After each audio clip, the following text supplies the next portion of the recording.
My ex-husband's new wife came into my house and demanded to know why I hadn't moved out of her hubby's house. She was eager to live in this mansion, so I told her the truth. This house is mine. Oh boy. Welcome to Cheat Sheet Tales, where loyalty dies, lies bleed out, and the truth hits like a slap to the face. These aren't just stories. They're confessions soaked in betrayal and regret. Ever spotted a red flag when it was already too late? Say it in the comments. Let's tear into today's tale. Hello, I'm Emma, a 36-year-old mom to a wonderful 7-year-old named Andrew. Recently, my life has been pretty chaotic, and it's all because of my lousy ex-husband. You know the type. The one you wish you dealt with a long time ago? That's him. We met in college and went through some big life events together. We graduated, moved to Chicago, and supported each other when we first got jobs. We built a life together. But I don't want to overstate things. Josh has always been an average guy. He wasn't super successful or rich.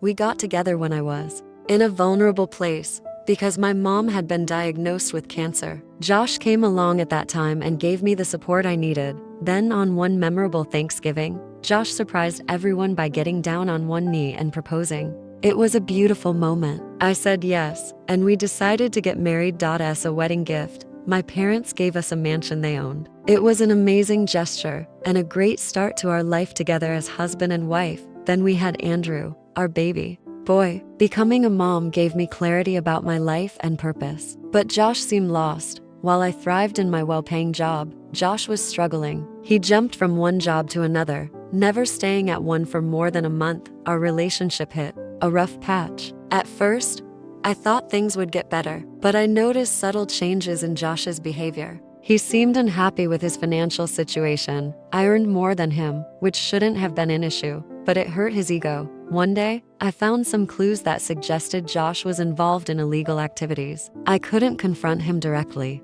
because I knew he'd feel attacked and get defensive. I knew the company he worked for and was surprised by how much money he seemed to be making. It just didn't add up. It felt like I was walking on eggshells around him, and it was really tough. Finally, I had enough. One evening, I got the courage to have a serious talk with him. To my surprise, he didn't get defensive. He admitted to the illegal stuff and his messed up reasons for doing it. He told me he'd been using the company's credit cards for his own expenses and embezzling money. He said it hurt his ego that I earned more than him and that we lived in a house that was mine, not his. When Andrew was born, things got even worse for him. He felt ashamed that he wasn't the one providing for our family, and he got tangled up in embezzlement to make more money. His confession about the illegal activities was the final blow to our already fragile relationship. My priority was Andrew, my sweet little boy. I couldn't stand the thought of him growing up with a father involved in criminal activities.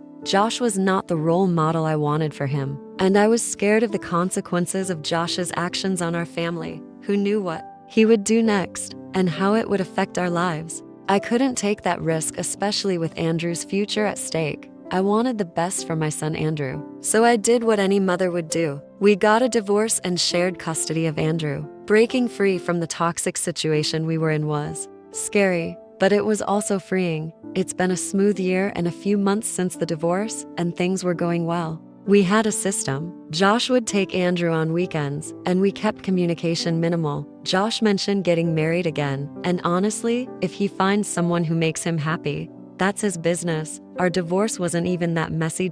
So it was just an ordinary Monday morning. Andrew got on the school bus, and I started my day. I did some chores and took our dog Milo for a walk. Just typical mom stuff. I work as a social media manager for a lifestyle magazine, so I mostly work from home except for 2 days in the office. I was in my study, getting into my work groove, when I heard a woman's voice calling my name from downstairs. It didn't sound like any of my close friends dropping by for a surprise visit. I've got a genius plan to finally expose him to everyone. Claire, you won't believe the epic idea I've got. So picture this. What if you ask Josh if we could throw his birthday bash at, well, let's just call it his mansion, my place. Use all your powers of persuasion until he can't resist saying a big fat yes. We'll invite all his work buddies, basically everyone he's ever met. And then comes the Pi CDR assistants. We'll drop a super special announcement and give him his birthday surprise. Count me in. Take down my number. Claire totally nailed convincing Josh about the big party because when Josh came to pick up Andrew for their weekend together, he asked me about it. Hey Emma, I need to ask you for a favor. Of course, Josh. What is it? Well, Claire wants to throw a big birthday celebration for me, and she wants to invite all my co-workers, her family, and pretty much everyone she knows. The thing is, our place is like a sardine can, and it's just not going to fit all those people. So I was wondering if you'd be willing to let us use your mansion for the party. Andrew would be thrilled about the idea as well. Josh was completely oblivious to the trap we had set for him. Little did he know he was walking right into our carefully crafted plan. All right, Josh, I'll think about it. The mansion is available, but I'll need to check with work to see if I can get the day off. I'll let you know. Thanks, Emma, Josh said. Anna, there's something else. I know it's a big favor to ask, but could you pretend that the mansion is mine during the party? It would be embarrassing in front of my co-workers and in-laws if they found out I had to borrow your place. I don't want to look like a total loser. And maybe let's not tell Claire about it either. Typical Josh. Well, I don't know, Josh. That seems like a pretty huge thing to keep a secret. I'll have to think about it, but I can't guarantee anything. I know it's a bit of a stretch, but just think about it. I'd owe you a lot if you'd help me out. Well, I've got to go now. Just text me and let me know, okay? Bye. And just like that, everything fell into place. I texted Claire, letting her know that the plan was a go, and asked her to send out the invites to everyone for Josh's big day. A few days later, I gave Josh the green light to celebrate his birthday at my place and promised to keep his little secret.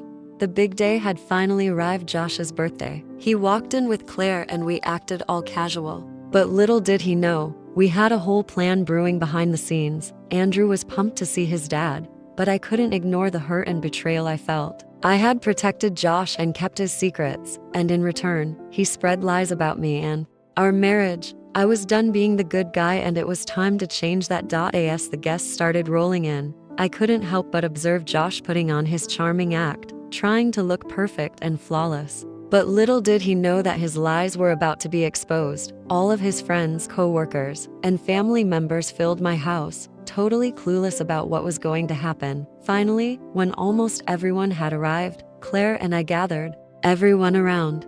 Hey everyone. So, we're all gathered here to give a shout out to Josh today. But you know, if we're going to raise a glass to the guy, it's only fair that you know what he's really about. It's easy to talk smack and spread gossip, but believe me, the truth has a way of showing up.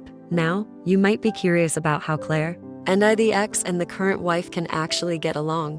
Well, here's the lowdown. We've both been through the Josh experience, and he has been fooling us around. Josh jumped in. Whoa, hold up, Emma.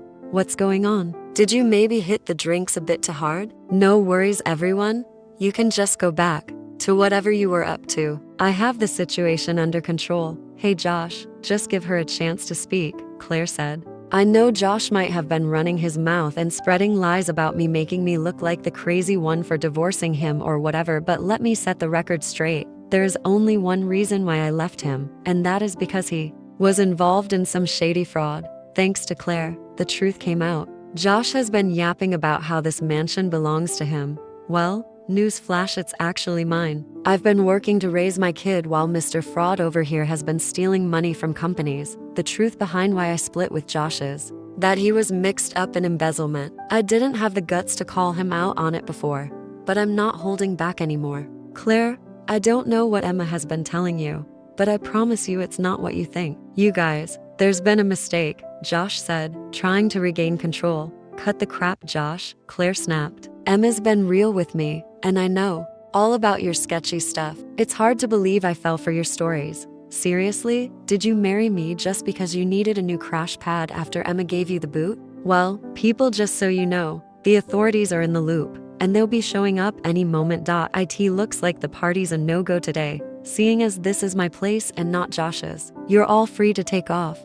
Are you for real, Emma? You wrecked everything for me and Claire. Seriously? You were in on this? How could you go behind my back with my ex-wife, you two? I'm out of here. The cops are on their way, Josh. It might be a good move to get your lawyer to sort this out, I said, and that's how I finally took care of what needed to be done a long time ago. From what I heard from Claire, there was an ongoing investigation. into Josh, and he was found guilty of stealing from the company he used to work for. And not just that, the company he was currently working for also discovered some unexplainable changes in their accounting records. It turns out he was still up to his old tricks, stealing from people. As a result, he had to pay a hefty fine of $110,000 and is now facing a 2-year prison sentence. I tried to shield Andrew from all this for as long as I could, but eventually, I had to tell him the truth about his dad and how he wasn't a good man. It has been tough on him, and he still misses his dad at times. But he understands the situation. Exposing Josh and bringing his shady activities to light has been like lifting a weight off my shoulders. I feel so much more liberated now. It's true that sometimes you want to trust people and give them a second